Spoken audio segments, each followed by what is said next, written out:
One of the things I like about your videos is how you put a nice twist on things. For instance, there was this one video you were talking about J. Cole and how Yes. J. Cole, he won the game by not playing the game. I love that analogy because that's basically what we're doing with Bitcoin. Can you expand on that analogy a little bit? When Drake, who's a Canadian rapper, was beefing with Kendrick Lamar, who's an American rapper, they were going back and forth. And J. Cole is another American rapper. He was friends with Drake. All right. Drake got cooked. He got smoked. He got exposed. It's unfortunate. I like Drake, but that's what happened. And J. Cole decided really not to take anybody's side, even though he was Drake's friend. He was trying to stay out of it because he doesn't really have any issues with Kendrick Lamar. And what ended up happening over time was that everybody started to see J. Cole is actually a genius by not getting involved in this whole thing. His numbers went up. All of his records sold more. He got a bunch of streams, and he didn't really have to do anything. He was barely taking part in the whole back and forth. He might have said one or two things here and there, but he basically enjoyed his life, did his thing. And then after the dust settled, he came back and dropped a song. It was an amazing song, and it just recapped everything that happened during the beef, right? And talked about how we should be focused on other things and don't let that hold you down and blah, blah, blah, blah, blah.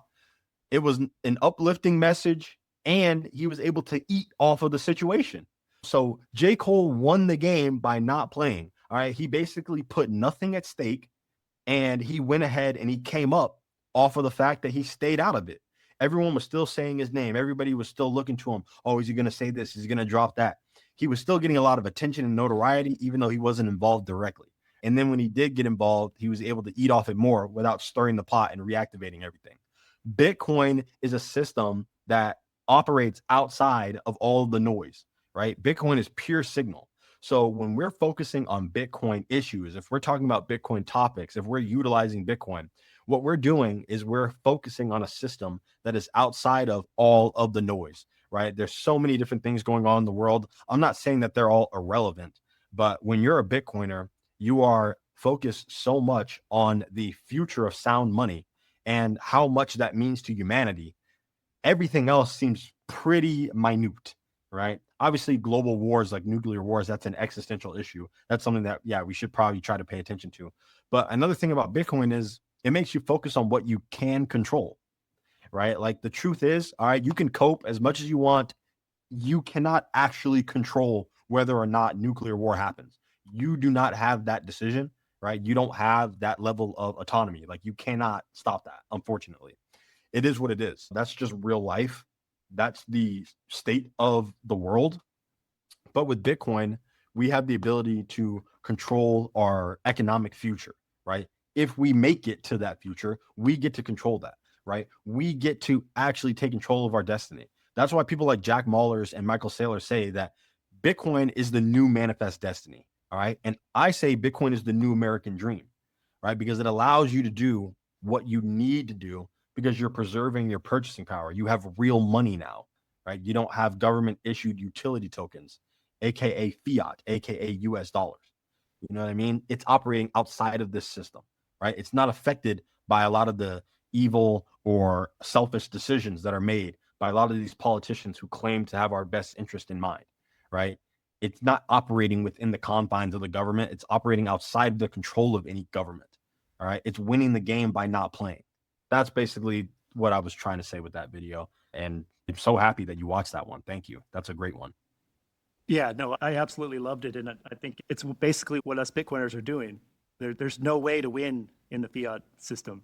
Even when you're winning, you're not winning. So the only way to really compete with that is to move over to the Bitcoin standard, move your energy out of the fiat world and into the Bitcoin world. And you're going to be a lot happier.